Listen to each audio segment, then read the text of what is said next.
afternoon, Oldham County. My name is Noel Gnadinger, and I'm a librarian at South Oldham High School. I'm going to talk to you today about resources for teaching students to detect media bias. I'm sure that this has happened to you. You've talked to students about where they're getting their information, and they say things like, well, I Googled it. And usually this is what happens. I've heard the rhetoric from both sides, and I've tried to do my own research. I clicked on literally the first link that agrees with everything that you already believe, and then you think jackpot.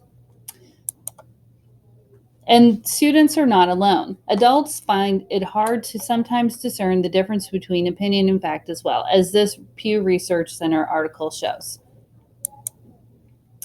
The number one thing that I tell my students is that they need to read outside of their bubble, and it's true for adults as well. Reading outside of your bubble means activating your knowledge of the other side of politics. So if you're someone who mostly reads things that are left-leaning, trying to read some right-leaning things as well. One of the best ways that you can do that or demonstrate it to your students is something called the red and blue Facebook feed that's presented by the Wall Street Journal. When you click on it, it shows you a variety of topics. I'm going to choose guns. And then it shows you Facebook posts by different groups about whatever that topic is. It's a great way to show people what their bubble really is looking like. So if I'm only ever looking at the blue side, things about unregulated guns and how terrible they are, I'm not really understanding that people on the other side are saying things, we already have these controls for all the good that it did. Another source that will help you read outside of your bubble is called All Sides. All Sides will take common news stories and they'll show a take from the left, from the center, and from the right. So when you see President Trump says meeting with the Taliban was canceled after a Kabul attack, the center says he canceled peace talks with the Taliban, the left says he canceled secret meetings with Taliban leaders, and the right says he scrapped secret meetings after a deadly bombing. So you can see the inherent bias in the left and the right views, as well as the center. Not in the center, I mean. The next one I want to show you is the media bias fact check. And this is really good because it goes through, I think, 2,800 different media sources. And it says what they are as far as left, right, least bias, pro-science, conspiracy, or pseudoscience. So if we look at that, it's going to give us a list of websites or news outlets that are full of conspiracy pseudoscience. If you're using these as your main sources for information, that's going to be a problem.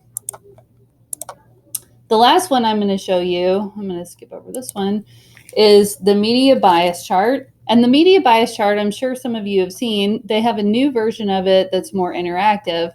But the nice thing about this is that it shows students that up at the top, original fact reporting are things like the AP and Reuters. If you get that information, then those are people who have actually talked to people in the situations and they're reporting firsthand.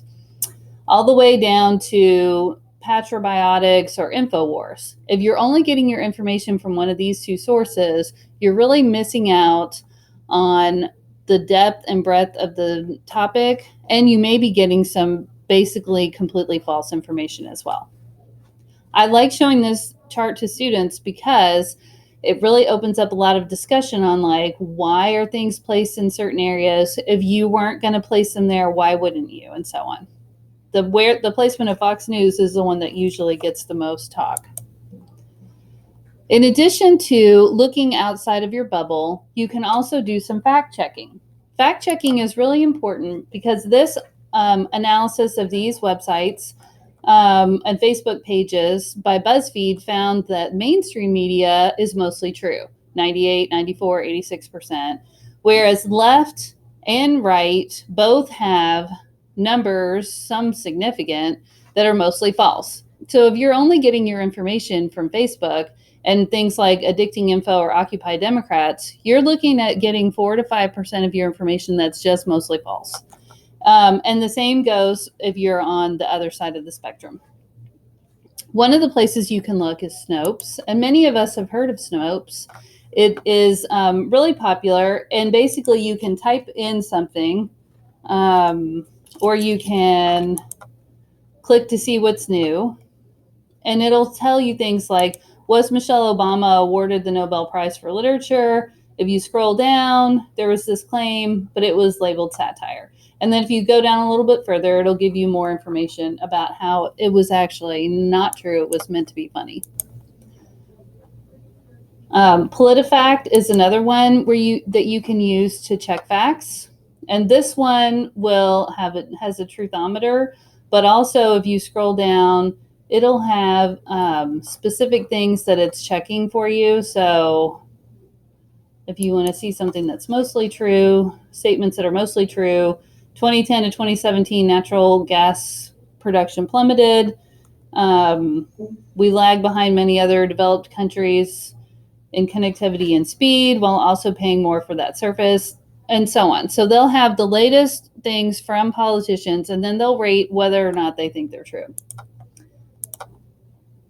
Factcheck.org is a similar one. And this one you'll see a lot of times will be used during speeches. The July's round 2 debate, where they'll say there will be some factual distortions, and then they'll say what the reality is. Open Secrets is another website that you can look at, and this one follows where it's by the Center for Responsive Politics, and it follows the money trail on who is spending money and who's giving money to which politicians. And then the last thing you can do is know the difference through teaching.